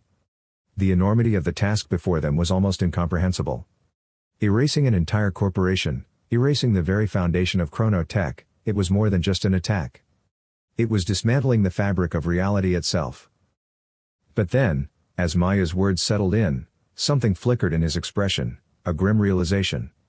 She was right. ChronoTech had reshaped the world to its own design, bending history to fit their agenda. What hope did they have of fighting back if they didn't cut off the head of the beast? Liam nodded slowly.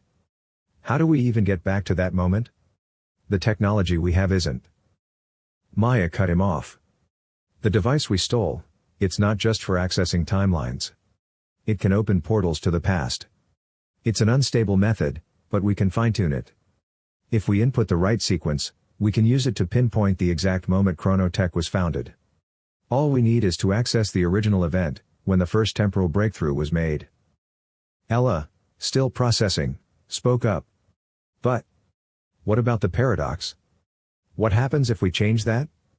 We won't just be erasing ChronoTech. We'll be erasing everything that's happened since then. We don't know what kind of world we'll be creating. I've thought about that, Maya said, her voice calm but resolute. And the truth is, we can't predict what the world will look like without ChronoTech. But I know one thing for certain, the world we're living in now, with them in control, is headed for ruin. If we do nothing, we'll lose everything. It's a risk, but it's one we have to take.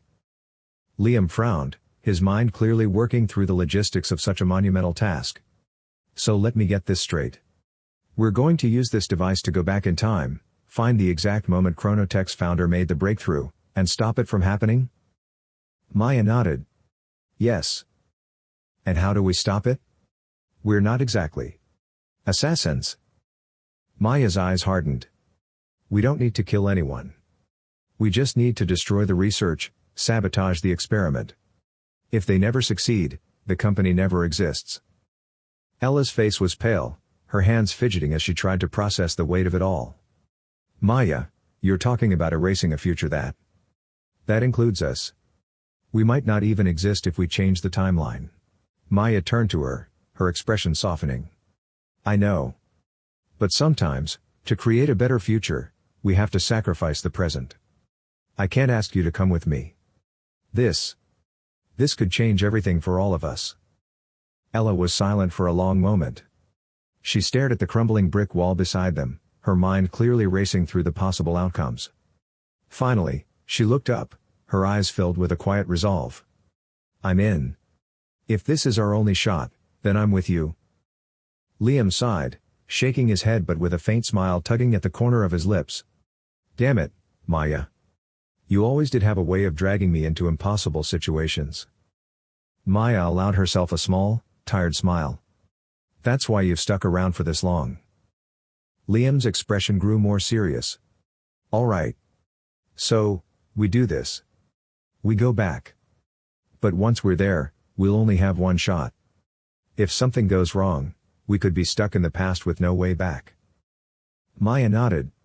I know. But it's a risk we have to take.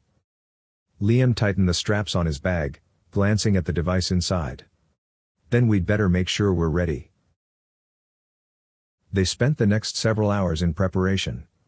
In an old, abandoned subway station they'd converted into a makeshift hideout, Maya fine-tuned the device, adjusting its settings to lock onto the specific coordinates in time. She had studied ChronoTech's history for years and knew the precise moment they needed to target, the day of the founder's first successful temporal experiment. If they could stop that event, they would stop everything. Liam gathered supplies, ensuring they had enough to survive in the past for however long it took. Ella, meanwhile, went over the maps and blueprints they had stolen from ChronoTech's archives, familiarizing herself with the layout of the original facility where the experiment had taken place. By the time dawn crept over the horizon, they were ready.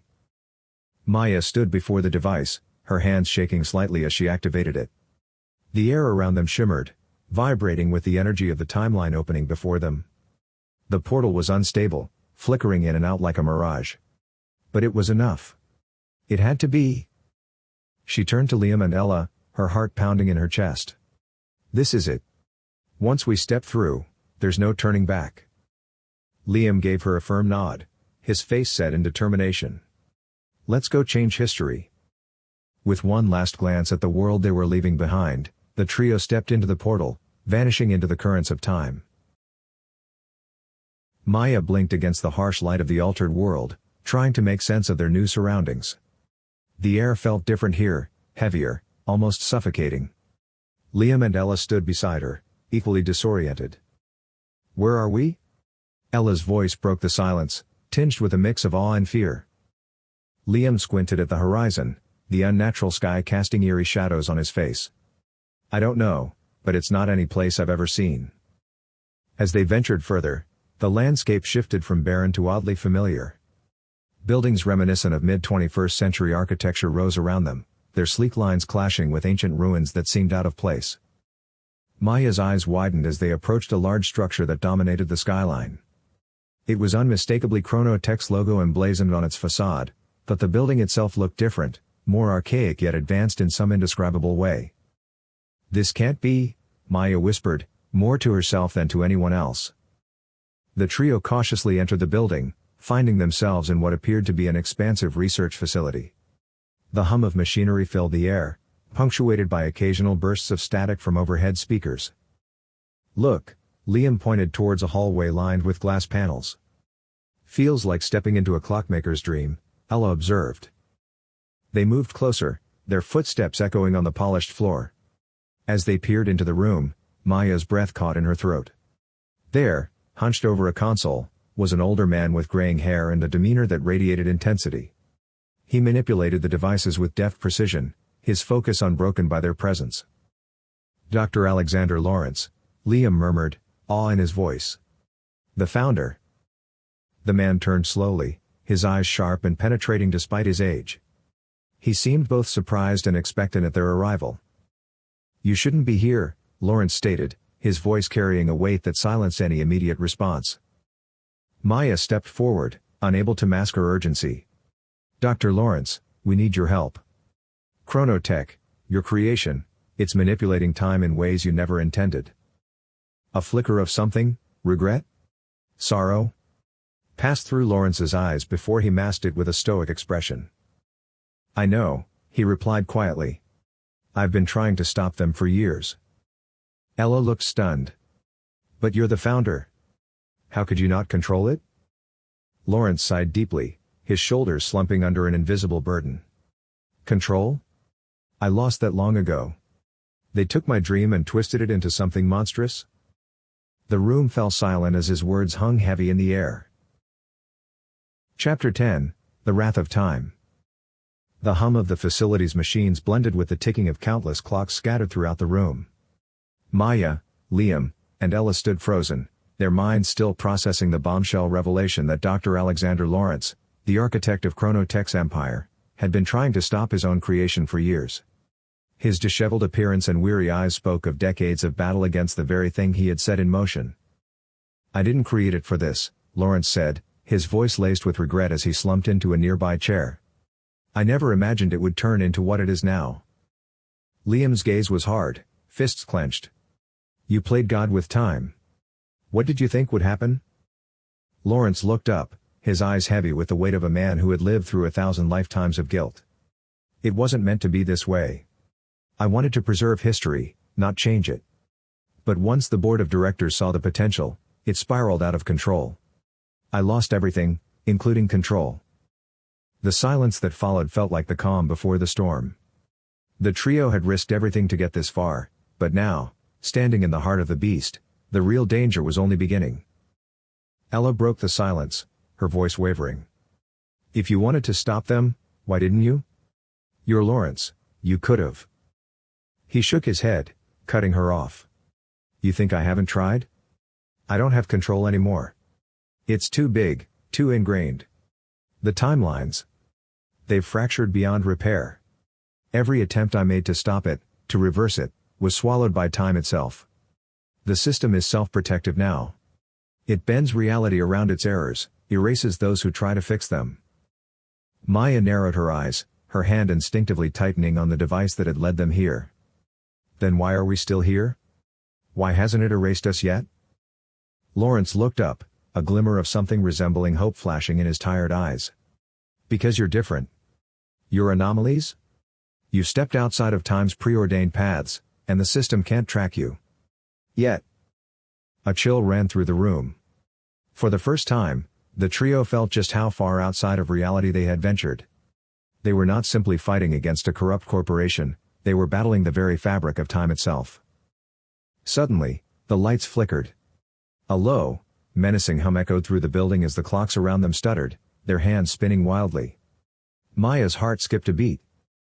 He's here, Lawrence whispered, standing abruptly. His once frail form now tensed with urgency. Marcus Reed. He's found you. Liam's face hardened as he exchanged a glance with Maya. How? We're supposed to be invisible in this timeline. Lawrence's eyes darkened. Marcus isn't like the others. ChronoTech gave him abilities. He can traverse time the way you and I walk down the street. If he's found you, it's because the system has marked you as threats. Before anyone could react, the air in the room seemed to ripple, as if reality itself was being torn open. A sharp crack reverberated through the space, and suddenly, Marcus Reed stepped into existence. He looked the same as always, calm, composed, and deadly. His cold eyes swept across the room, locking onto Maya, Liam, and Ella with predatory precision. You should have stayed hidden, Marcus said, his voice a chilling monotone that seemed to reverberate with the echoes of countless timelines. But now you've left me no choice. Maya's breath caught in her throat. She had known this moment would come, but she hadn't expected it to feel so final. Marcus wasn't just a soldier, he was ChronoTech's ultimate weapon, forged from time itself. Lawrence stepped forward, raising a trembling hand. Marcus, you don't have to do this. You know this isn't what we started ChronoTech for. Marcus barely glanced at Lawrence, his expression unreadable. Your vision was weak, Alexander. This is evolution. Time belongs to those strong enough to shape it. Without warning, Marcus raised his arm. A pulse of energy shot from his hand, aimed directly at Lawrence. The old man's body convulsed, time itself distorting around him as if he were being torn apart by the very thing he had once sought to control. In seconds, Lawrence was gone, erased from the timeline. No. Ella screamed, but it was too late. Maya felt her heart lurch. Lawrence had been their only hope of truly understanding the intricacies of ChronoTech's system, and now he was gone, ripped from existence as though he had never been. Run, Liam growled, pulling Maya and Ella behind him. We need to get out of here. But Marcus wasn't going to let them go so easily.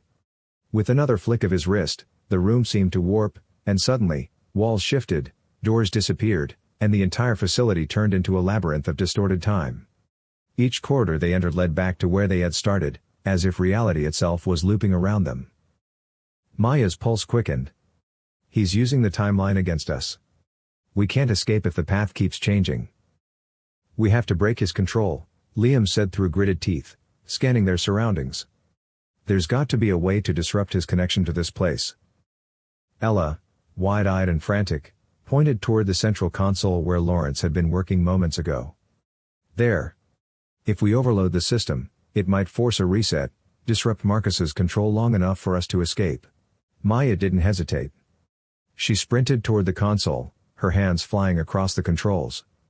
The screens blinked erratically as she began inputting commands, overriding safety protocols, initiating the sequence to overload the system.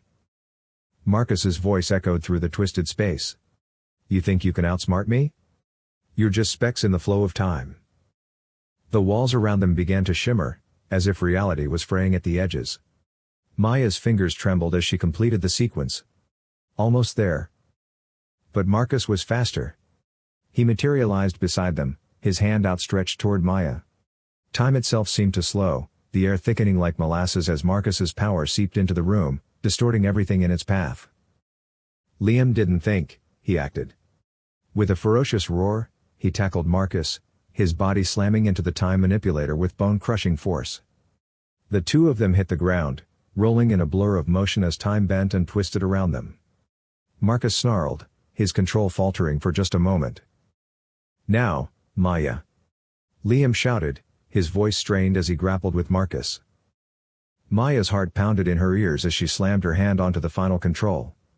The console exploded in a shower of sparks, the lights in the room flickering wildly as the system began to destabilize.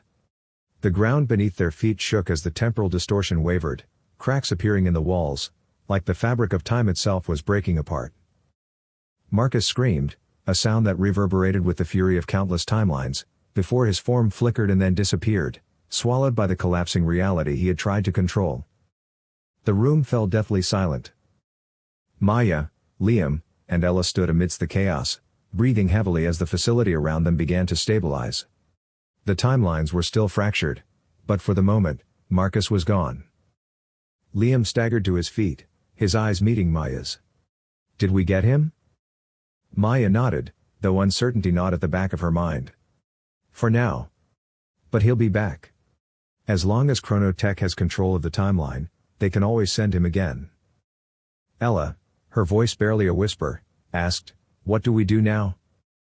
Maya looked down at the device in her hand, the key to everything. They hadn't just been fighting for survival, they had been fighting for reality itself. And now, they had to take the fight to ChronoTech, to destroy the system once and for all. "We stop ChronoTech," Maya said, her voice firm, her resolve hardening. "We end this. For good." And with that, the trio stepped out of the facility, ready to face whatever time had in store for them.